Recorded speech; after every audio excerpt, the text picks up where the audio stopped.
Minute answer questions are a quick quiz on conceptual content.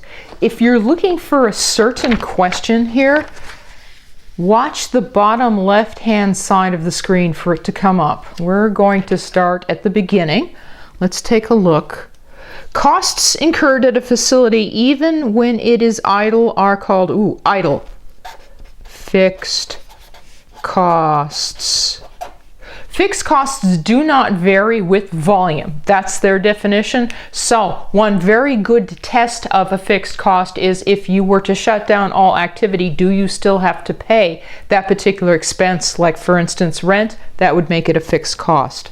Next, what is the viewpoint of someone nicknamed NIMBY? That is an abbreviation for essentially their viewpoint, not in my backyard.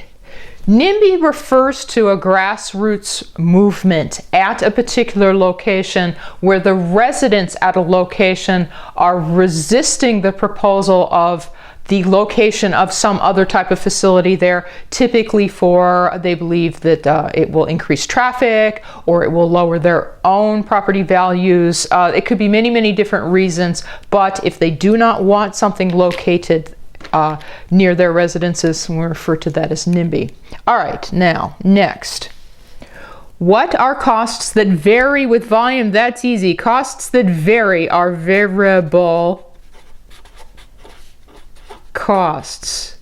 Variable costs vary with volume. You only do a little bit, you only pay a little bit. Like materials consumed, you do a lot, you pay a lot. All right, next.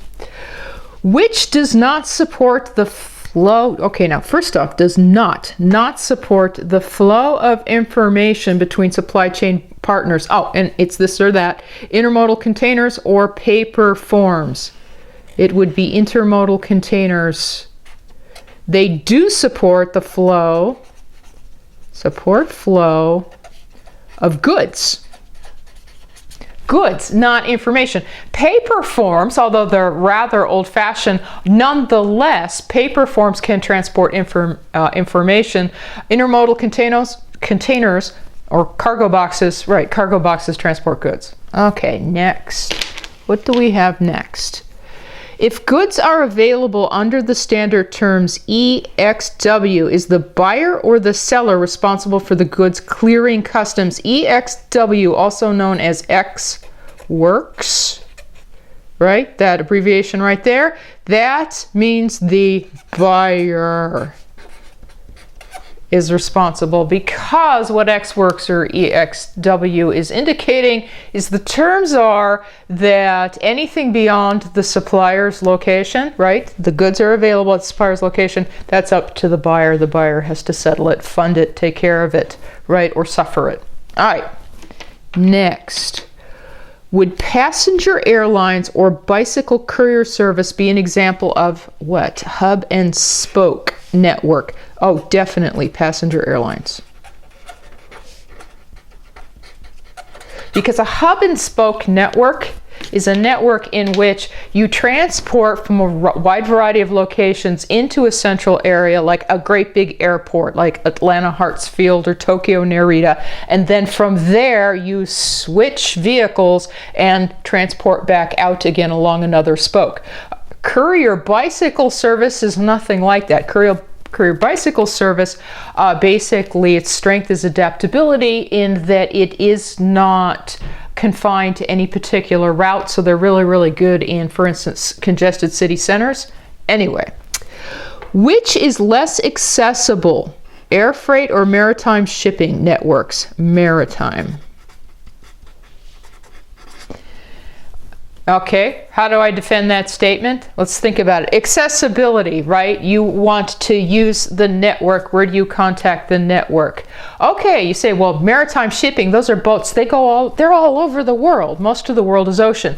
Yes, but there is a limited number of deep water ports. A ship, in order to take on cargo, has to come into a deep water port. There is a lot more airports scattered across the landscape than there are deep water ports. So we say it's less accessible. All right, who's next? Which logistical mode is most appropriate for a small shipment that has to go very fast and far away? Air freight. Okay, as long as, see, one of the hints was as long as it's, relatively speaking, small, right? What's the speediest? What can reach the greatest distances, like literally around the world? Yeah, air freight. Okay. In center of gravity, okay, that's a technique. If all destinations require the same degree of service, should their coordinates be added or averaged? Averaged. In the center of gravity method, you're trying to find the absolute perfect central location, and as long as the degree of service to all the destinations is the same, the only thing you need to do is average their coordinates. All right, next question. If factor A is given a weight of 0.2 and factor B is given a weight of 0.4, what does this imply about factor B when compared to factor A? It implies that factor B is twice as important. How can I defend that? Because 0.4 is twice as large as 0.2, and that's what numerical weights are communicating. Okay, next question. Which technique is more subjective? Center of gravity or factor rating? Subjective is the opposite of objective. A technique is subjective if two different decision makers can use the same technique on the same problem, but result in different answers, because subjective techniques allow personal preferences to actually enter into the decision-making process. It's an objective technique if the steps are followed. It doesn't matter that the decision makers have different personalities and preferences. You'll always get the same answer. Okay, fine. Of these two, which one could you potentially get different answers if two different people used it on the same thing? It's factor rating. Factor rating is recognized for that.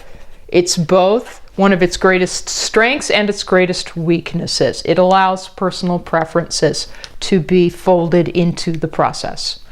Center of gravity, doesn't matter your preferences, there's just the data, there's a certain answer. Okay, now, last question. Which alternative is preferable at a point of indifference? This is a trick question. Which is preferable at a point of indifference? Neither. Why is it called a point of indifference? They are equally preferable. That's what a point of indifference is. I gotta throw out this pen. That is what a point of indifference is. It's a point at which, if there's two things to pick from, you really don't care. They're of equal value to you, right? Neither one of them is preferable.